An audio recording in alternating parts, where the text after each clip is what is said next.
What happened?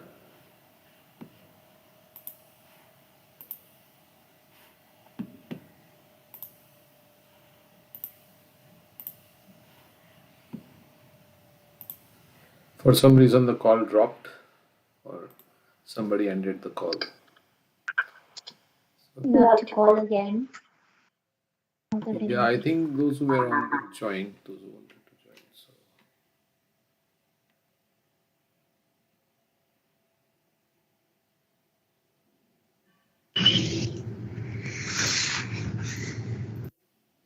I don't know how the call ended. Somebody can end the call.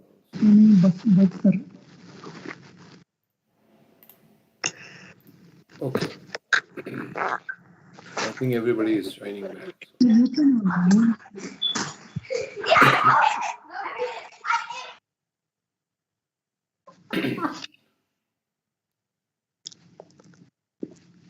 Okay, so we can read from 2.23 onwards.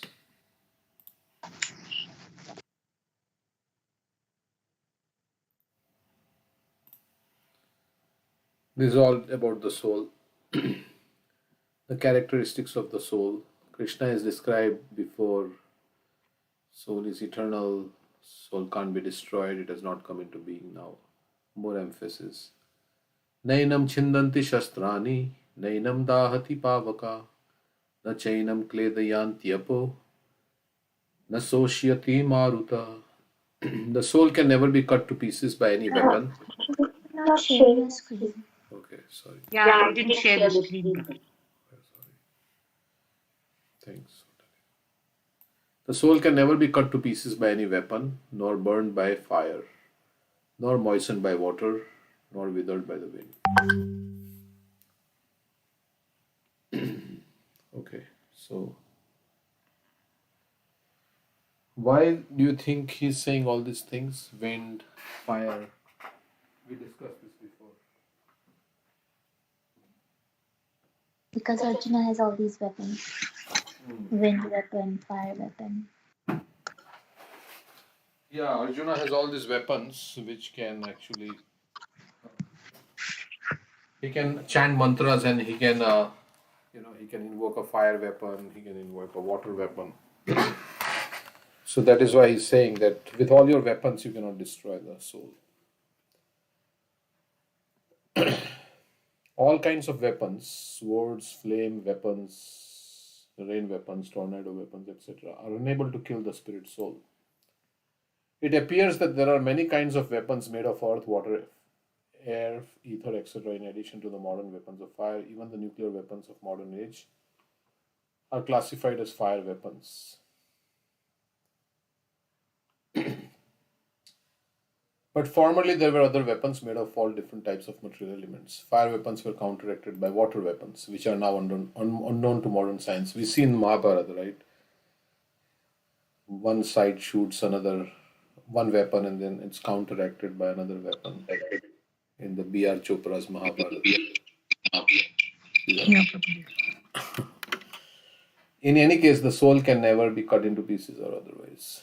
So, this verse also is kind of defeating Mayavad philosophy, where it says that the supreme soul has now been cut into many pieces, and then they will all merge into the supreme soul.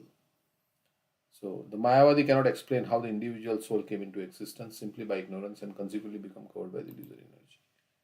It's like they say that the Brahman has now been cut into many pieces, and now when everything will merge again into the Brahman, it'll all become one. But the soul cannot be cut, Krishna is saying there. So you can't cut the soul. So, nor was it ever possible to cut the individual souls from the original Supreme Soul. Rather, the individual souls are eternally separated parts of the Supreme Soul. Okay, because they are atomic individual souls eternally, they are prone to be covered by the illusory energy, and thus they become separated from the association of the Supreme Lord, just as the sparks of a fire, although one in quality with fire, are prone to be extinguished when out of the fire.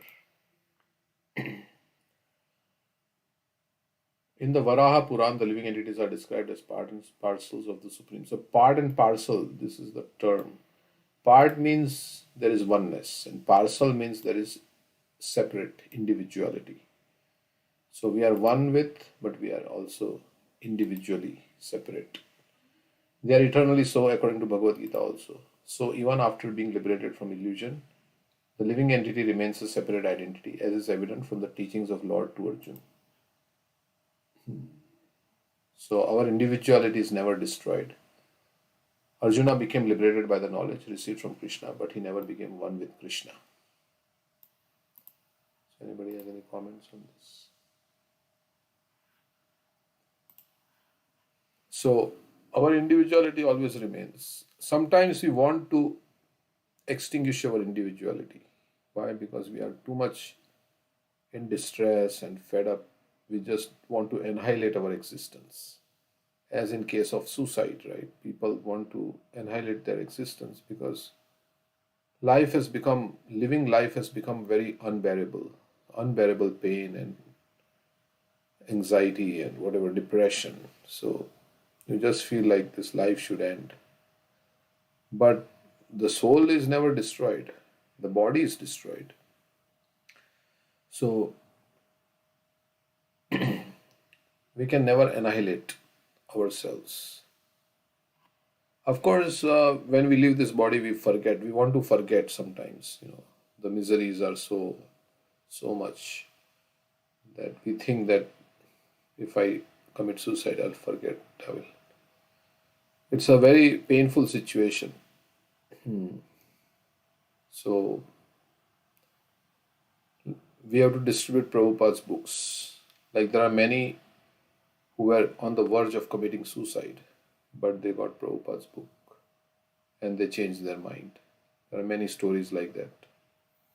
One time I heard there was some person, he decided to end his life. So what he did, he was sitting in his car and somehow he put the exhaust that was coming out into his car and closed all the windows so that he will just die of suffocation or something, carbon monoxide poisoning or something like that. And then he was sitting in his car with the exhaust coming inside. I don't know how he did it. And a book distributor was going by and he saw this person in the car and he just put like some pamphlet or something on his car. And this person somehow got the inspiration to see what it was. And he read that and then he changed his mind. So like that, some story was there. Because Krishna says, even if you are the worst of the sinners, and if you are in a very difficult position, but if you are situated in the boat of transcendental knowledge, you'll be able to overcome all the miseries. Because Bhagavad Gita gives solace. For anybody, if you read Bhagavad Gita, then it gives solace. Many of you might have come to Krishna consciousness because of reading Bhagavad Gita. And you are in distress, and this book gives solace. So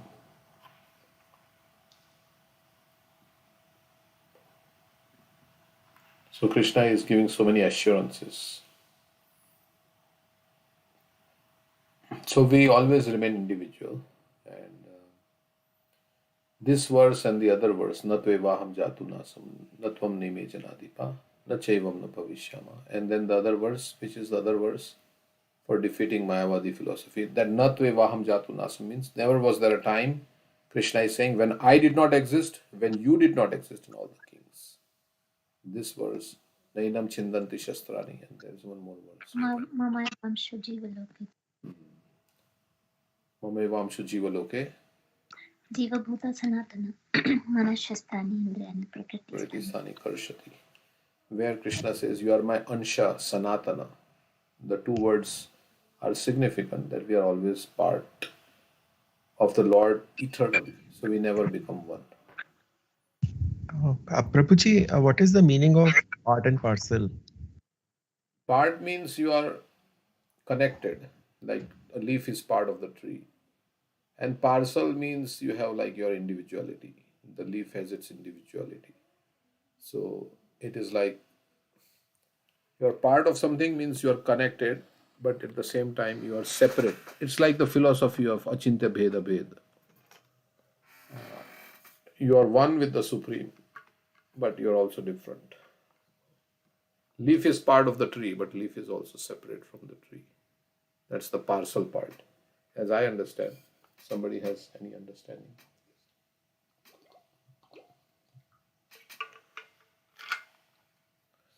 Like parcel is like separate, right? You get a parcel. So we can see if somebody has some input on some devotees have said something about uh, or Prabhupada has said. What does part and parcel mean? Because this phrase is used everywhere. So when it is said that there's never been a time when I don't exist and when you don't exist, and Krishna says that that means that the individuality is apart from the body, right? So it's not linked to the existence of a physical body. So no matter what, it's you have your individuality even when you're dead.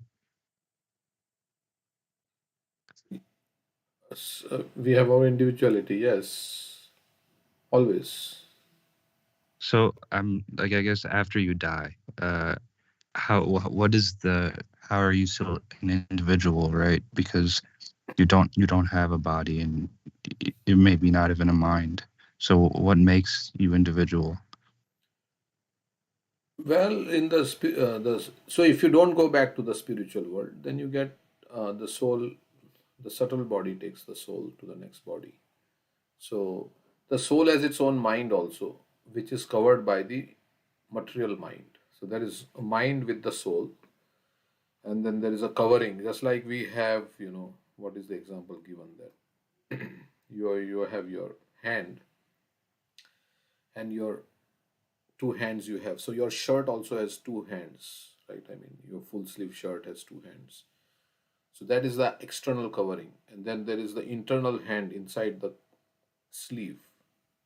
So Mm. so like that, the spiritual mind is there, but it is covered by the subtle mind. So the subtle mind is the matter, is made of matter. When you go back to the spiritual world, the soul has individuality, soul has its own form, and the spiritual desires and the mind, that all becomes manifest when you go back to the spiritual world. If you go to another material body, then you carry with your mind with you, the subtle mind, and all your desires go along with you. And the ghosts also have desires. Ghosts don't have a gross body, but they have desires. That's why they occupy somebody's body and try to fulfill their desires through that person's body. So it will is what makes something individual, like a soul, The soul is the individual. desire. The soul is individual. So we are all souls, but the soul has coverings on it. So when the material covering goes away, then we go back to the spiritual. It's like, you are wearing a shirt and coat, but if you remove your shirt and coat, you still exist, right? It's not like you're not existing. So the soul also has its individuality. And when the soul has material desires, then it needs a material body to fulfill those desires. So Krishna gives a material body. When the soul has spiritual desires only, then it doesn't need a material body. So, What's the difference? I mean, I guess what's a spiritual desire? spiritual desires means like those desires which are in relation to the Supreme Lord, service to the Supreme Lord, loving service to the Supreme Lord. And material desires are those which are independent of the Supreme Lord's. Your desire to enjoy separately from the Lord are all considered material desires. Those desires that are dovetailed with the will of the Supreme Lord are spiritual desires. And those desires that are independent of the will of the Supreme Lord are material desires. Okay. Yeah, that's how. Is that correct? Anybody like to say? Okay, we can read more. So,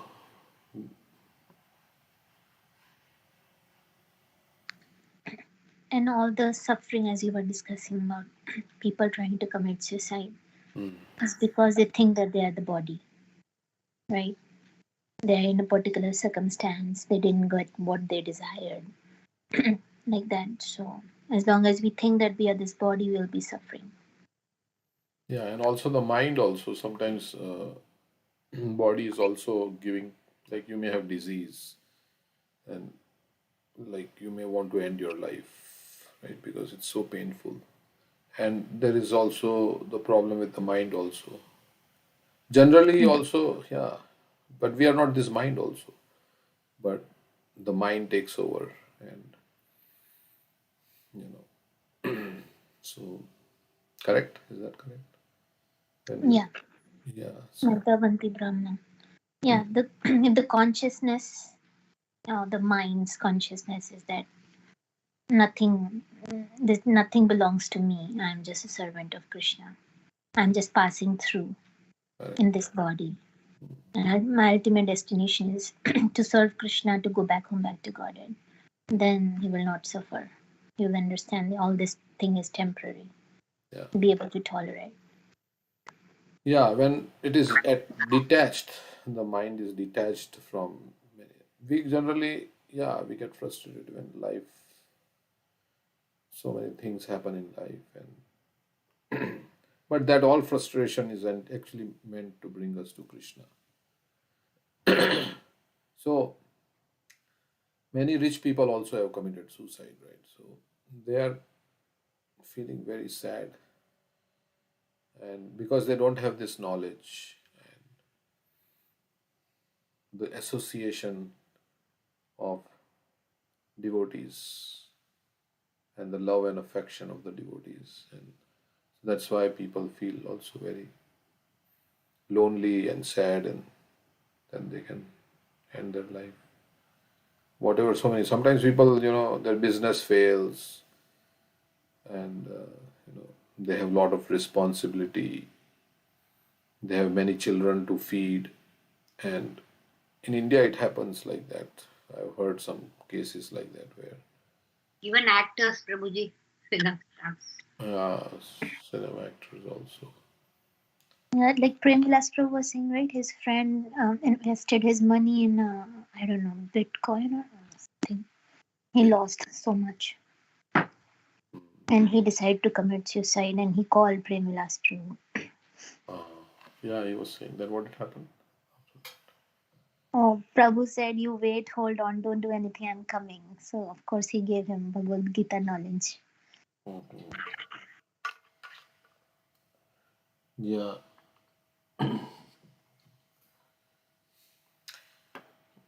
yeah. Actually, we have nothing to take with us, basically. But yeah, Preeti wants. So Yes, Prabhuji.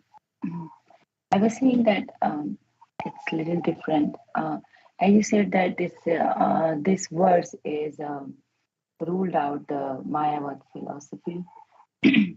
So how you say, like, as far as I know that the Mayavad believes that the supreme truth is Brahman, right? The spiritual energy which has no form, qualities, or activity, right? This, yeah, but the soul, the soul is also has no form. they say like that, that it all merges into that oneness, the Brahman Jyoti, Brahman. Like it, we all go into the Brahman, and all this variety is false. They say this all Yeah, this.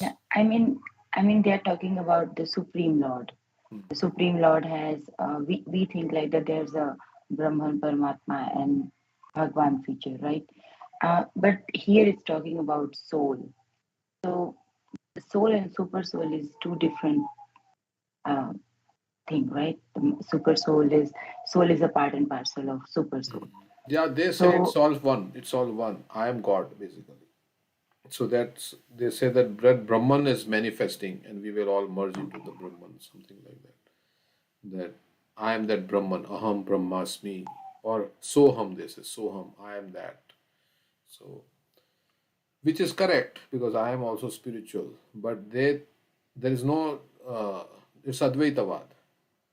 It's we are Advaitavad and Dvaita. We have both Advaita and Dvaita. They have only Advaitavad.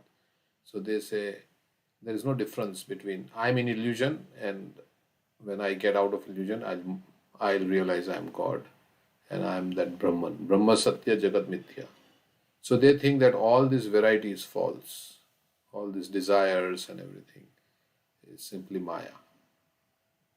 Which we also say material desires are illusory, but there are spiritual desires which they don't. So they say Brahma Satya Jagat Mithya, like that. So yeah, there is no variety, I mean, just you merge. Anyway, I don't know too much about their philosophy, but that's what I've heard. And many people subscribe to this philosophy also. So is that what you're asking, or maybe went somewhere tangent? Yeah, I was just, yeah, you're right, Prabhuji. Okay. I'm got it. Thank you, Prabhuji. This individual soul is unbreakable. Achedyoyam adayoyam akledya sosya evacha nitya sarvagatu gatah sthanun achaloyam sanatana. This individual soul is unbreakable and insoluble and can be neither burned nor dried. He is everlasting, present everywhere, unchangeable, immovable, and eternally the same. Prabhuji, one thing, present everywhere, what does that mean? Like, say, for example, we are consciousness, like soul's characteristics is consciousness.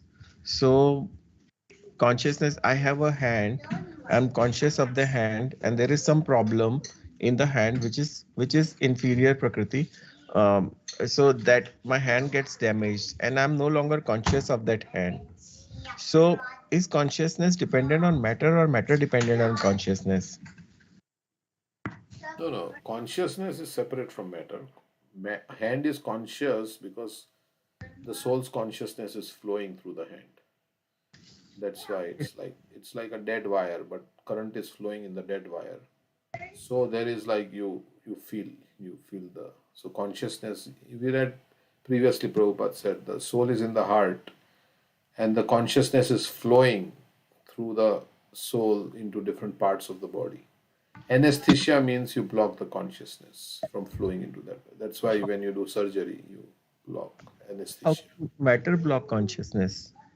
Huh? It's very surprising for me. And when I'm thinking of this, Yeah, it is like, but the consciousness is there in the body, but just like when you're sleeping, right?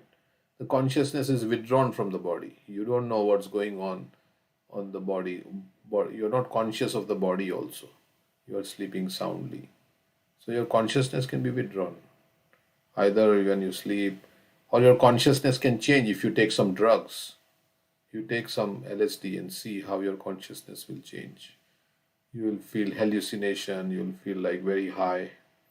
Not saying that you try, but chemicals can alter the consciousness, right? You can feel certain way. so Like, matter, material energy can modify consciousness, which is a yeah, characteristic of the soul. That's what we understand. yeah, like we are in touch with matter. So our consciousness was originally spiritual, but we came into this material world, and now our consciousness has become material in association with matter. So it changed in association with the modes of material modes of nature, like that, and the body, like that. So it can change. So you can, yeah. And Prabhupada is talking about this everlasting, but present everywhere means, he says here, all pervading or present is significant because there is no doubt that living entities are all over God's creation. Means they can be in land, they can be in water, even within fire. So they can be present everywhere. Uh, Tomorrow, if I get a fish body, then I can live in water nicely. So even in fire, there are elements like that. Okay. And immovable. Immovable means that also we were achala. Then how it is it immovable? Because the soul is going from one body to the next, right? It is transmigrating. So we say that here it's a soul is immovable. So immovable means it is its constitutional position is cannot be changed. Jivere Swarup hoy Krishna Nityadas. Whether you are in this body or that body or wherever. That's the way we have to understand. It's immovable. That its constitutional position is unchangeable. It is immovable. Wherever we go, that constitutional position doesn't change. I think there is maybe another explanation of what it immovable means. If somebody remembers. Okay. Did Borijan Prabhu say?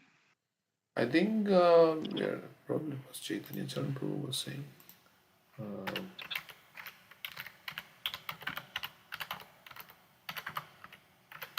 So one is that the constitutional position of the soul is unchangeable.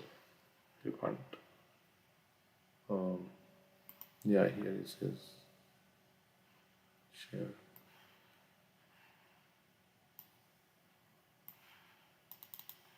When the soul obviously moves, how do we explain Gita 2.24 statement that the soul is immovable? So, in that there's an audio, but it's not transcribed. But it's like, yeah, the constitutional position cannot change. I think in there he's talking about something. Okay. It is moving because of the mind. The fickle mind makes the immovable soul move. So it is the mind that is carrying the soul from, but the soul is, yeah. Because of the subtle body, we go like in our life also, right? We go and settle in one city, and then our mind says, no, maybe California is better. California weather is good. California is better. Then our mind takes us to California, and then we move our belongings and our house and everything, and we relocate to California. So, or we were in India and we thought America is good. So our mind, based on our mind, then our gross body moves according to our mind. So the soul also moves in that way, because soul is, when we die, then the subtle body takes the soul to the next gross body. So, but soul is not, doing anything. It's just it's desiring, and then it gets moved. So, okay, all these qualifications of the atomic soul definitely prove that the individual soul is eternally the atomic particle of the spirit whole, and it remains the same atom eternally without change. Theory of monism is very difficult to apply in this case because it is unbreakable. It cannot be cut, because the individual soul is never expected to become one homogeneously. After liberation from material contamination, the atomic soul may prefer to remain as a spiritual spark in the effulgent rays of the Supreme Personality of Godhead, but the intelligent souls enter into the spiritual planets to associate with the Personality of Godhead. The word Sarvagata, all pervading, is significant because there is no doubt that living entities are all over God's creation. So even in sun, there are living beings. We have Surya Dev, right? He's living there in sun planet, sun globe. So, because he has a fiery body. If you want to live in fire, you have to have a fiery body. On earth, we have to live, so we have earthly body. And earth is made up of water mostly. So our body is also made up of water, 70% water. Because that is what is here on the earth planet, water. So our body is also made up of water. So based on that, we are living. Okay, I'll just maybe read some parts of the purport. It is said that the soul is invisible, inconceivable, and immutable. Knowing this, you should not grieve for the body. So Prabhupada says that we cannot see the soul with the most powerful microscope. So we have to establish some things not based on science, experimental science, but just on the basis of Shruti, that is Shabda Brahman. We have to accept this truth because there is no other source of understanding the existence of the soul. And everything we cannot perceive by our senses. We have to give up this thing that everything I can know by my own senses and by my limited brain power. I can know everything. We don't know anything, actually. So that's why we take... even materially, like so many diseases are there, they don't know what is the root cause of the disease, how they know the symptoms and so many things. And many things we don't have a solution to this because we don't know many things. There are more things we don't know than what we know. So there are many things we have to accept solely on the grounds of superior authority. And Prabhupada gives the example that if you want to know who your father is, then ask the mother. And the mother will tell you. Sometimes mother may have relationship with more than one person and it's difficult. So mother will tell, okay, who was the father of the child? So mother is the Vedic scriptures and father is Krishna. So the Vedic scriptures will tell us about the Supreme Father. Mother nature, like when we say, when there is mother nature, there is a father also. So father is Krishna. So that is what this is saying. The soul is consciousness and conscious, and that is also the statement. We have to accept that. So we have to accept that we are not coming from chemicals. We are separate. Our consciousness cannot be. We have not been produced from matter. We came from spiritual world. So everybody of us, all of us, came from the spiritual world, and now we are engaged in matter. And we have our home in the spiritual world, although we don't see it with the microscope and everything. Not microscope, telescope. Even with telescope, you cannot see the spiritual world. But we have to believe that there is a spiritual world. How? Based on Shastra. And so Krishna is repeating the same things in many verses. Prabhupada says repetition of something is necessary in order that we understand the matter thoroughly without error.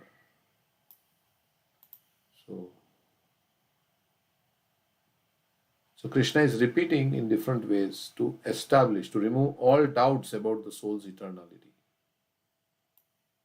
Because this is the foundation of spiritual life, that I am spirit soul. Krishna now begins offering another argument to convince Arjuna to take part in the battle. So now he is taking another viewpoint. Krishna is very intelligent. He can take this viewpoint and he can take another viewpoint. He is God. So he says, if however, atha chainam nitya jatam, nityam va manyase mritam, tathapi tvam mahabaho, nainam sojitum arasi. If however you think that the soul is always born and dies forever, you still have no reason to lament, O mighty arm. So, okay, if you don't believe that the soul is eternal, still you don't have any reason to lament. Because it is just some chemicals, right? If we came from chemicals, it's just a transformation of energy. Before we were not existing, then from chemicals we came. And then we die, then the chemicals will take different form. So like that. So Prabhupada says that if we are just simply a bunch of chemicals, then there is no cause for lamentation. No one laments the loss of a certain bulk of chemicals and stops discharging his prescribed duty. Of course, this is not a very this is not the correct argument. I mean, in the sense that we are the soul, but Krishna is saying, even if supposing you say that there is no soul, then what is the thing? I mean, some person was just a bunch of chemicals while living, and then after he's killed, he's also still the same chemicals because all everything is there, right? So, like that, something is saying that we came from dust. We were unmanifest in the beginning, then we were manifest for some time in the middle, and then we become unmanifest. So, what is the loss? Like that's some argument Krishna is giving. If all the assembled warriors are factually eternal souls, no one will die. So if you accept that they are souls, and if you fight Arjun, the soul cannot be killed, so nobody will die. And Arjuna should therefore do his duty and fight. If no soul exists, and life is simply the result of chemical combination, then still Arjun should do his duty and fight. If Arjuna accepts the argument for the non-existence of the soul, then he should not be afraid to fight. After all, how can he be killer of combination of chemicals? Yeah. So if soul exists, then the soul can't be killed. And if soul is not there, and it's simply chemicals, then how can you kill chemicals if it's just a bunch of chemicals? So both ways Krishna is saying. So even if you reject the soul, there is no cause for lamentation. Okay, then the famous verse, Jatasya hi dhruva mrityur. Anybody like to say anything? You can say. Jatasya hi dhruva mrityur dhruvam janma mritasya cha. Tasmad apariharya arthe natvam sochitum harasi. One who has taken his birth is sure to die. And after death, one is sure to take birth again. So everybody will die, as sure as death. Therefore, in the unavoidable discharge of your duty, you should not lament. Like in English, they say every dog has its day. So every person will have his or her death day when they will die. So, and then after death, we will be born again in this material world or we'll go back to the spiritual world. So either way. So he's saying this is unavoidable to avoid death. So your duty as a Kshatriya is to fight. So you just fight. Don't worry about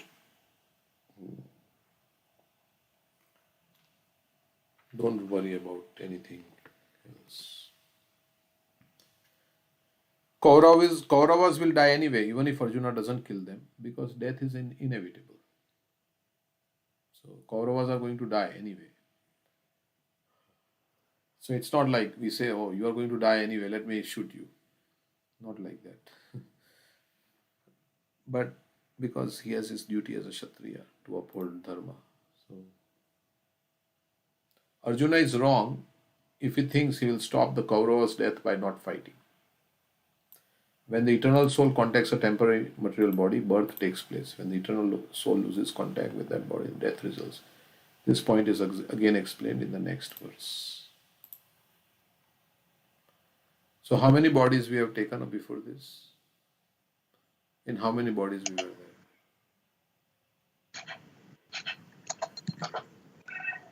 there? Many millions. Millions of bodies. Millions, trillions, I don't know how many will be. Can't even count. Somebody was saying if you stack up all the bodies, then it will go till the heaven. There's so many bodies we have been. Since time immemorial, we have been in this material world. Anadi karma phale. Anadi karma phale diya nishi hiya jwale.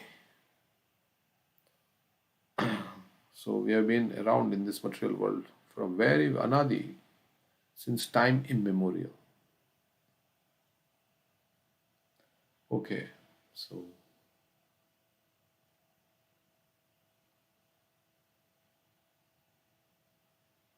sometimes we have nice situation, materially speaking, and sometimes we don't have such a nice situation.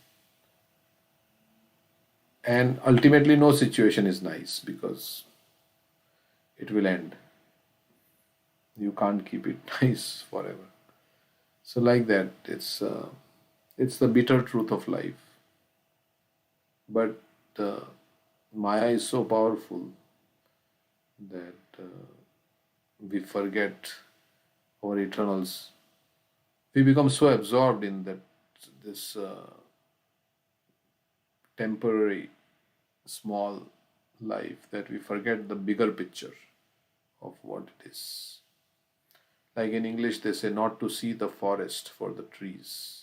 So we just look around in the forest, we just only see trees. But if you are, above the forest in an airplane, you can see the whole forest.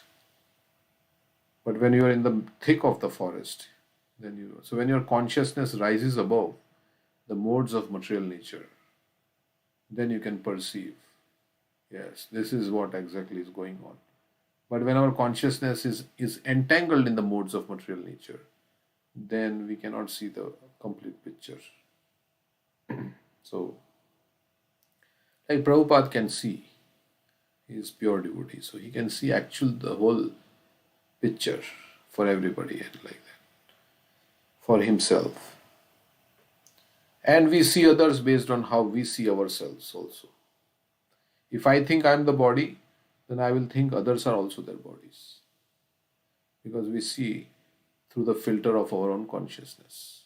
So, what I think about myself, I think about others also same way. So, like that. So, this is how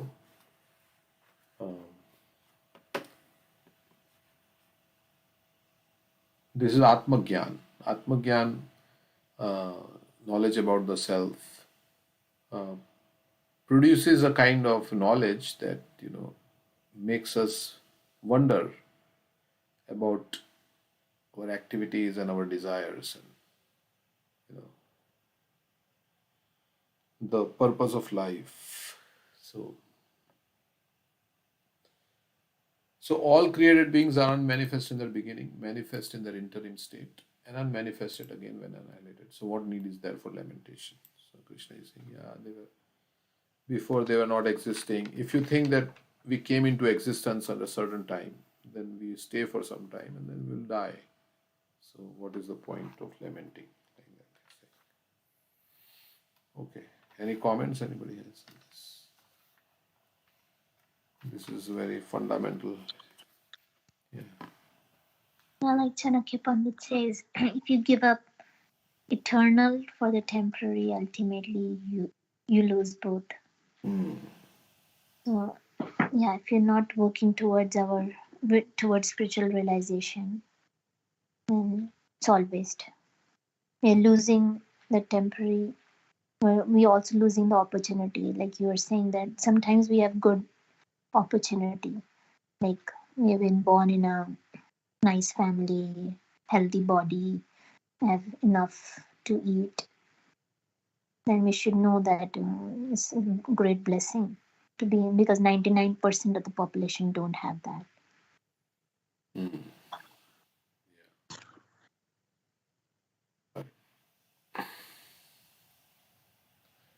And sometimes, they say Prabhupada built a house in which the whole world can live. Right? So it's like ISKCON is giving shelter to so many. If you are willing to serve Krishna, then all your needs, basic needs, are taken care of. Right? Yeah. You want to say the verse? Yeah. So Nardeham Adyam Sulubham Sudurlabham Plavam Sukalpam Guru Karnadharam Maya Anukulena Nabasvetratam Puman Bhavamdhim Na Tarit Satmahan. This Srimad Bhagavatam verse is saying that this human body, which can award all benefits in life, is automatically obtained by the laws of nature, although it's a very rare achievement. This human body can be compared to a perfectly constructed boat, having the spiritual master as the captain and the instructions of Krishna as the favorable winds, impelling it on its course. Considering all these advantages, a human being who does not utilize this human life to cross the ocean of material existence must be considered the killer of his own soul. See, although the soul cannot be killed, right? So this Singh Atma, killer of his own soul, because you are getting your soul in suffering again, right?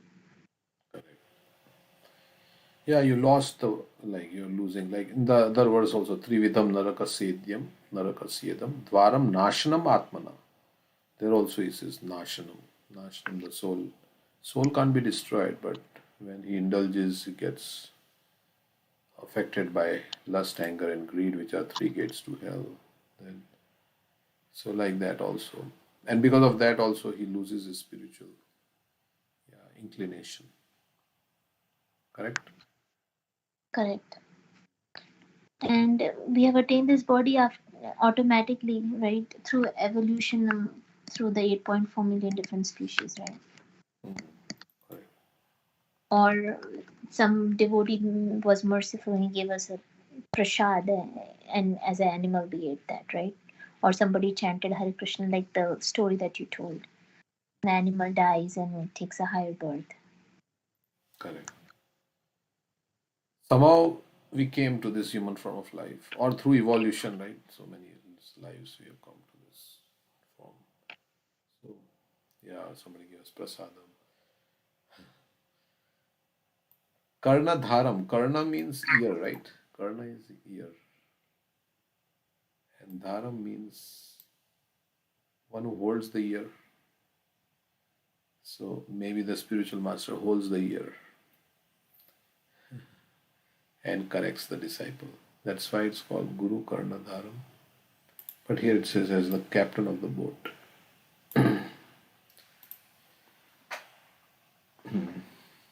Okay. Yeah, like they say, there is book Bhagavad and there is person Bhagavad. Which is more important, book Bhagavad or person Bhagavad?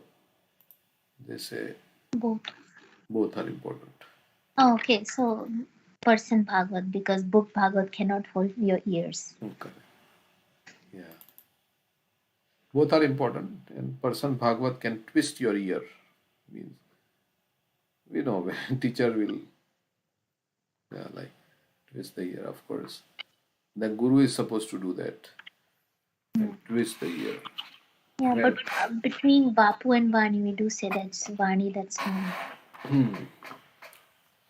yeah, so when you're not following the Vani, then the guru can come and twist your ear. And But the Vani will always be there. Vapu will be gone someday. That is also there. So we should have somebody to twist our ear. Because Bhakti Siddhanta Saraswati Thakur also said, right? If somebody is not there to correct me, then who is there, right? So somebody should be there. I don't know. I also need. Everybody needs. To be corrected. So.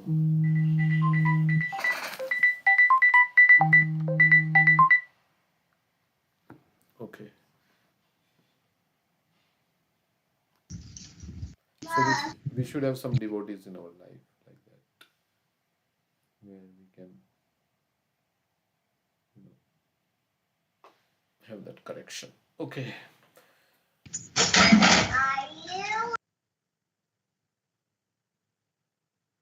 All created beings. Okay, this we read.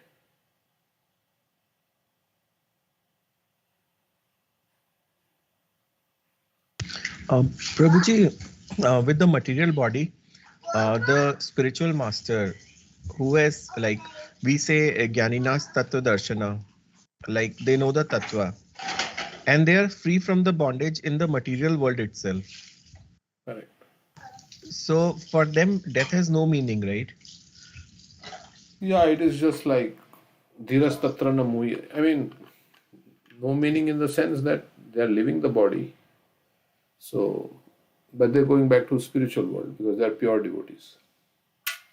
Yeah, I read like it's like the moment they close their eyes, they're in the spiritual world right away. They wake up in the spiritual. And for them, material world is also like spiritual world, because they are serving Krishna here, they are serving Krishna there. So it's like no change really for them, because service for the So pure. basically, when we adopt all the activities which we have to do in the spiritual world, and we are in tandem to with them, that's where we become Tattva Darshana, like Jnaninas Tattva Darshana, they say. So according to the will of Krishna, we are working completely. So that stage we are free from the pangs of material nature. And for them, death is a pleasant experience because they are eagerly waiting for the death. Because the moment they close their eyes, they are gonna see the spiritual world. And while in the only reason they come to the material world or stay in the material world is to transmit that stage to everybody, as many people as they can take with them together. Yeah, what is the example of death for a devotee and death for a materialist? Some example. Uh, cat taking cat taking the kitten versus cat catching the mouse. Right. So yeah, they see Krishna, the Vishnu Dutas or whoever takes them back. So that's there. Yeah. And Iha Yasya Harirdasya. What is that verse? Iha Yasya Harirdasya. Karma manasa gyani prashvape jivan mukta sochati. Ah, Those who have dedicated their body, mind, and words to Krishna, then they are already liberated, even living in this world. because they are always thinking of Krishna. Here also they are thinking always of how to serve Krishna. And there also they are thinking of how to serve Krishna. So the consciousness is the same, right? Whether you are here or there. Prabhupada said one time that if you take typewriter to the heavenly planets, what it will do? It will type there. It will be tuck tuck tuck. It's meant for typewriting. So like that, the devotee, wherever you take him, whether he's here or there, a cow will give milk. Whether the cow you take in America or India or wherever you take, the cow is going to give milk. So Prabhupada said like that. You take me anywhere, I will speak about Krishna. I will chant about Krishna. Like that. Like that story also, Jivo Vamarova, that blessing that sadhu gives to the devotee. Whether you live or you die, it's the same. So here also you can serve Krishna just like you serve in the spiritual world. So serving constantly Krishna means we are at that full adhyatmic knowledge we have gained. Otherwise, as long as we are not having full knowledge, we cannot be serving Krishna continuously.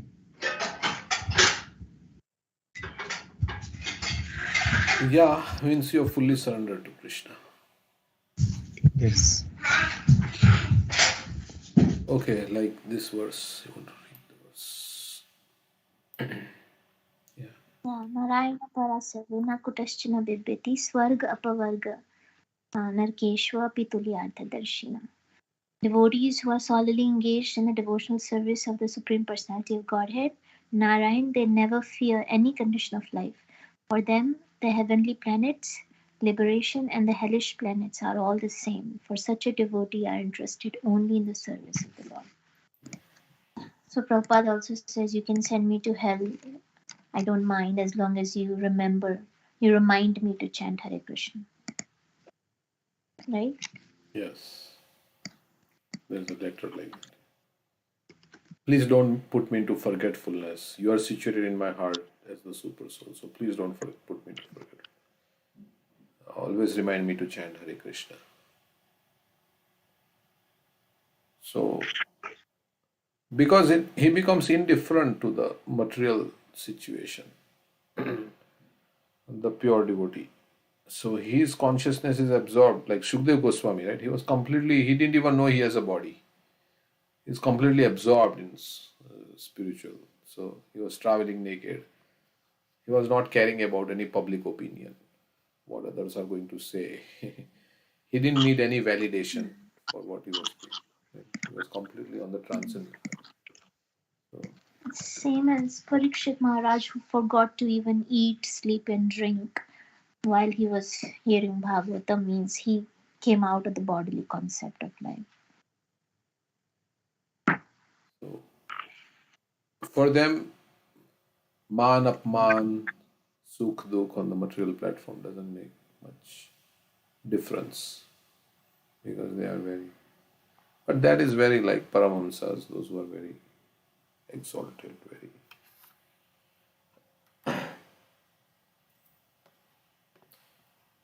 Yeah, okay. Prabhupada says the material body has no factual existence in relation to the eternal soul. It is something like a dream.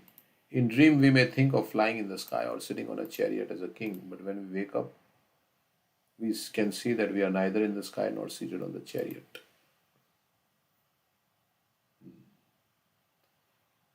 So when you wake up, then your dream is over. Till you are sleeping, the dream goes on. So when you wake up means when you come to spiritual consciousness, then your dream gets over. The dream of material, identifying with this body as the self, that dream gets over. And you understand who you are and everything. And sometimes you even know who you are in the spiritual world, what is your actual position in the spiritual world. The Vedic wisdom encourages self-realization on the basis of the non-existence of the material body.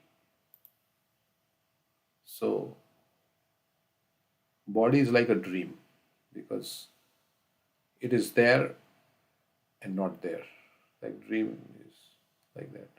Therefore, in either case, whether one believes in the existence of the soul or one does not believe in the existence of the soul, there is no cause for lamentation for the loss of the body. So if you believe there is soul, then the soul can't be killed. Then you should fight because you can't kill Bhishma. If you believe there is no soul, then it's just a bunch of chemicals. Then how can you kill a bunch of chemicals? You know. So that way, I think both ways is okay. So now, until text 30, he's going to speak about difference between body and the soul. Then he will talk on other, Krishna will talk about other ways to convince Arjuna based on karma kanda, about going to heaven and things like that.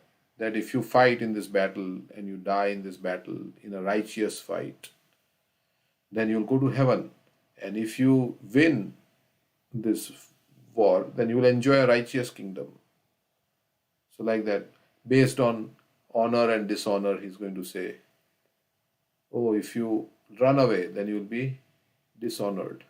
And that will be more painful for you. The words of insult will be more painful for you than the arrows that you may face in the battlefield. So like that he will say. So he'll cover many different aspects.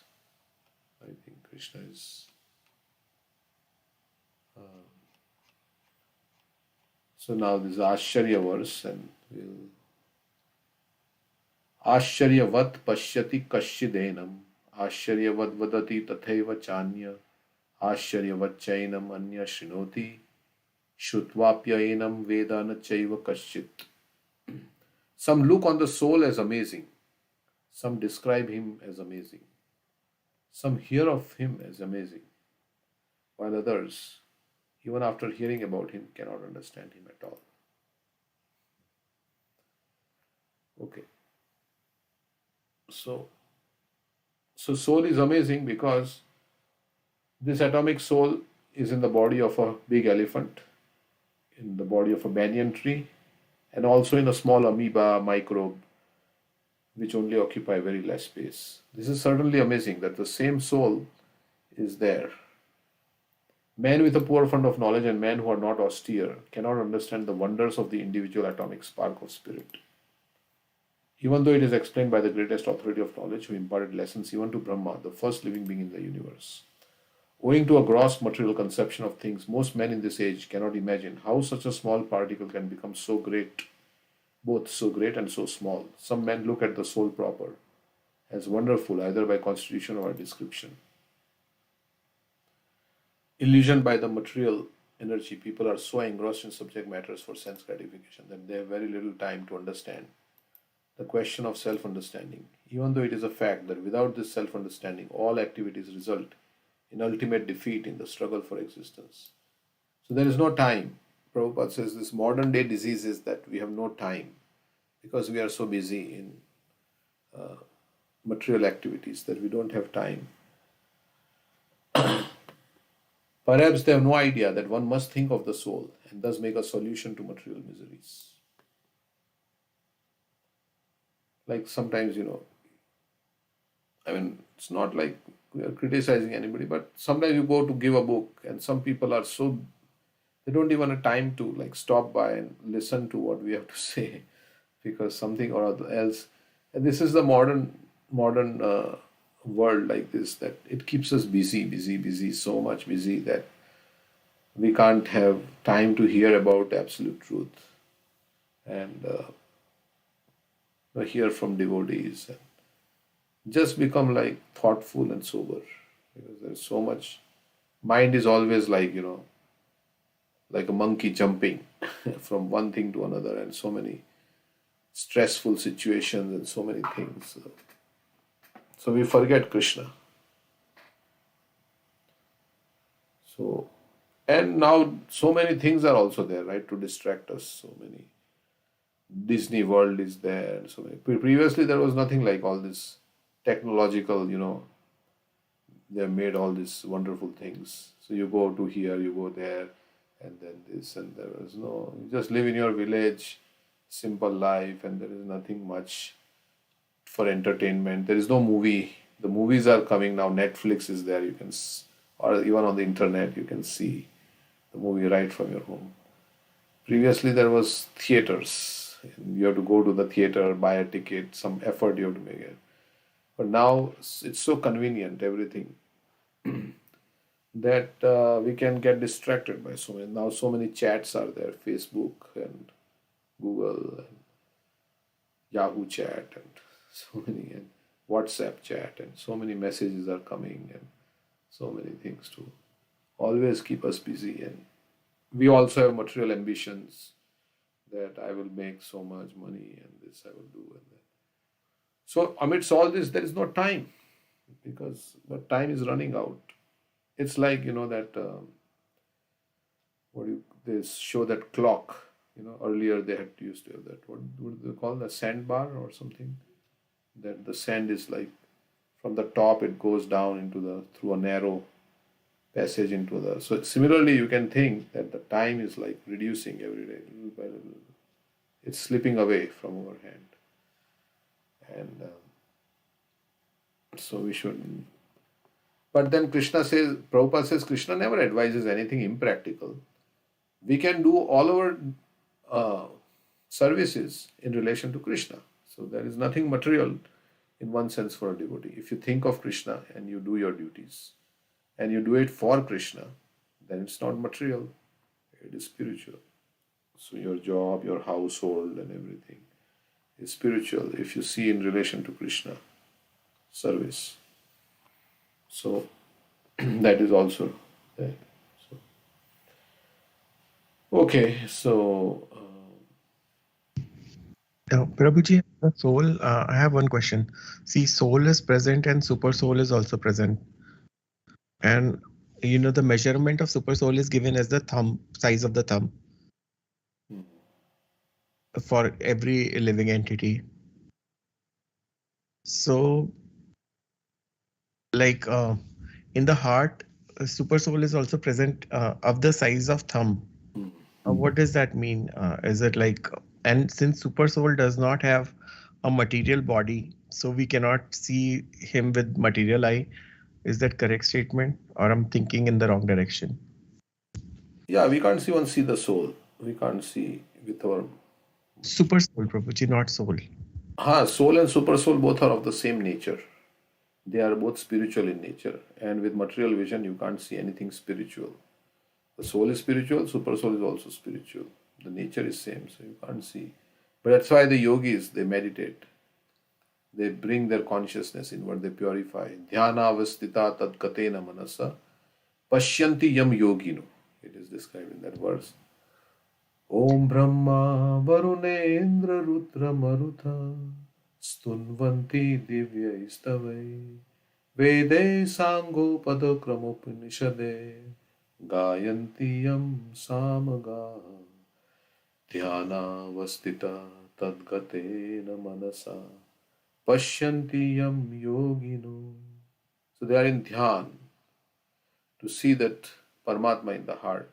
Samadhi, they go into the Samadhi and they can see with their spiritual vision, they can see Krishna.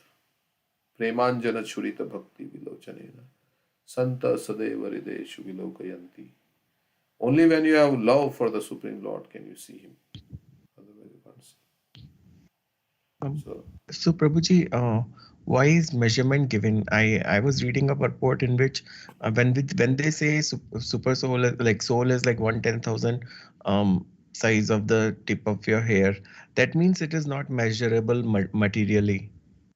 But why the thumb size measurement for super soul is given if we cannot measure it in the material? yeah, I don't know why it's given because Paramatma is standing. It is Yes. described the Paramatma, he doesn't even blink his eye. He is so much like looking at the soul and when the soul is going to turn to me. So he's waiting in that pose, like that it is described.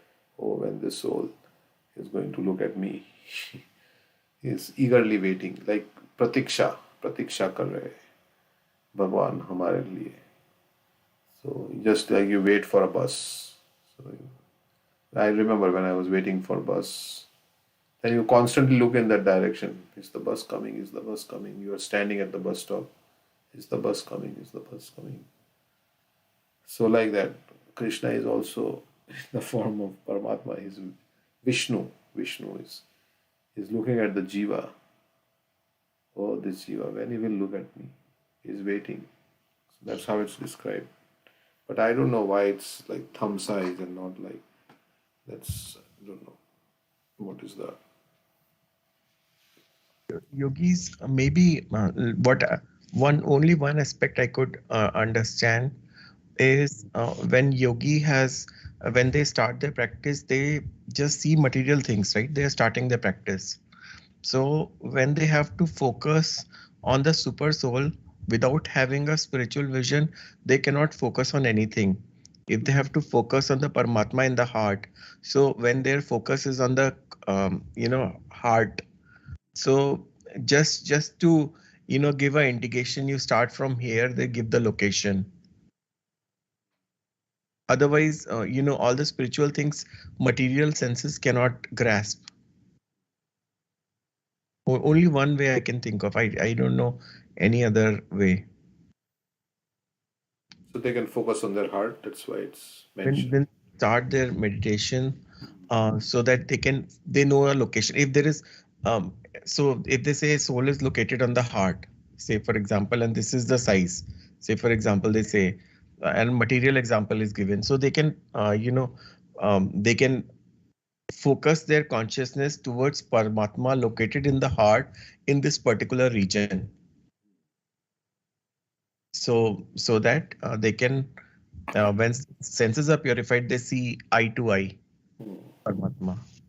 But before it is not purified, it's a way of just giving a method of focusing.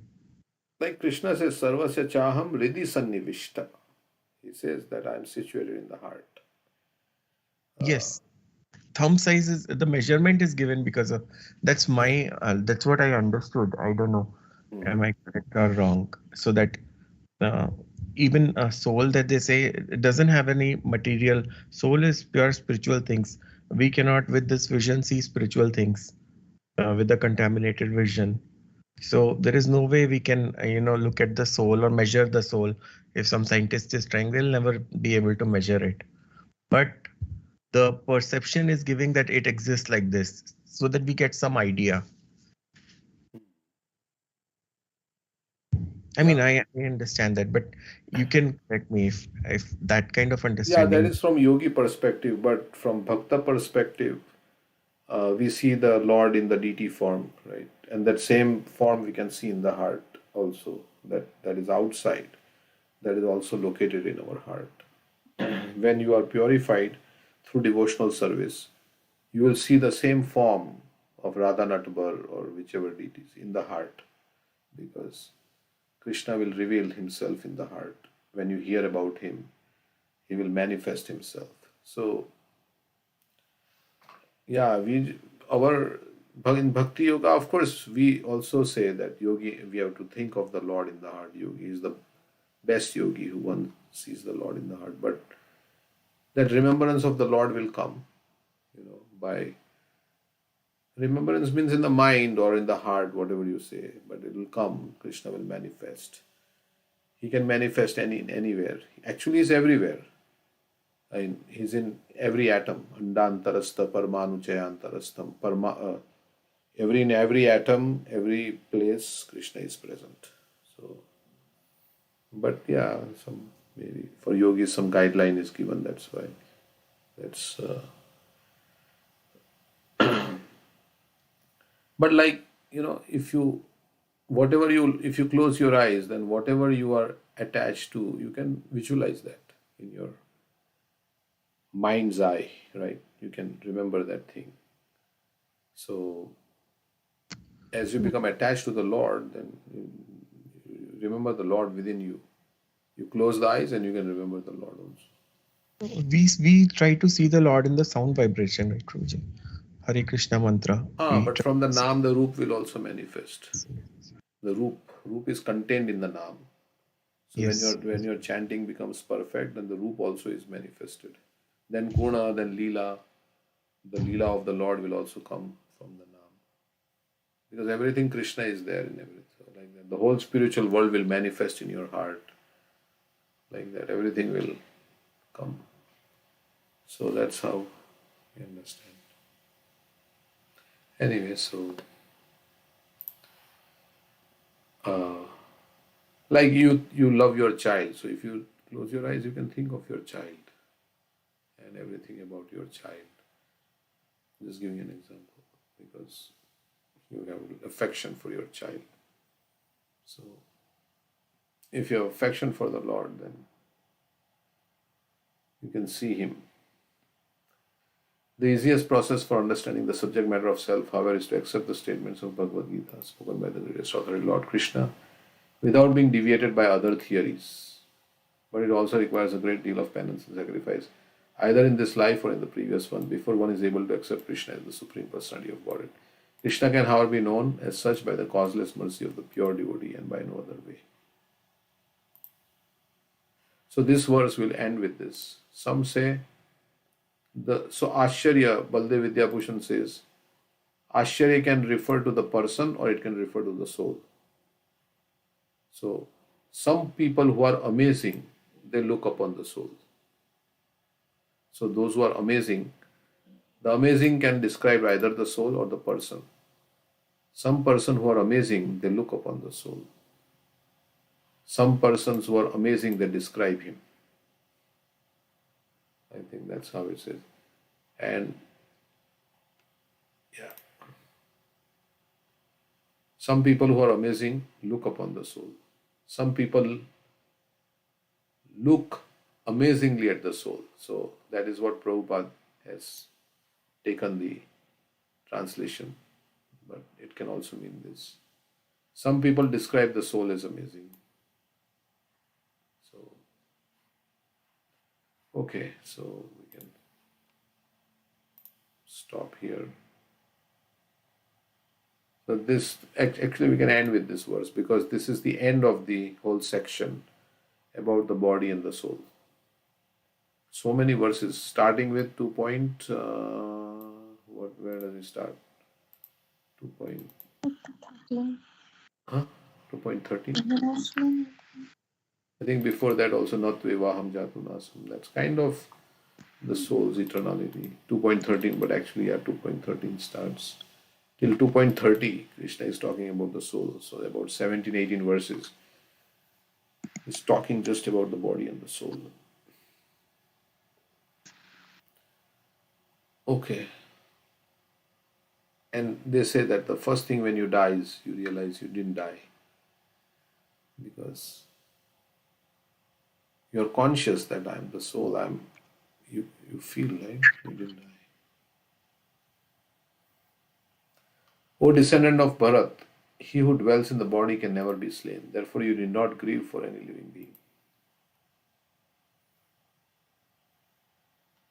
Huh. So, the who dwells in the body is the soul. The Lord now concludes the chapter of instruction on the immutable spirit soul. In describing the immortal soul in various ways, Lord Krishna establishes that the soul is immortal and the body is temporary. Therefore, Arjuna as a Kshatriya should not abandon his duty out of fear that his grandfather and teacher Bhishma and Drona will die in the battle. On the authority of Sri Krishna, one is to believe that there is a soul different from the material body, not that there is no such thing as a soul, or that living symptoms develop at a certain stage of material maturity, resulting from the interaction of chemicals. Though the soul is immortal, violence is not encouraged, but at the same time, at the time of war, it is not discouraged when there is actual need for it. That needs must be justified in terms of sanction of the Lord and not capriciously. So there are antisocial elements. So there has to be some Kshatriya to control the antisocial elements. So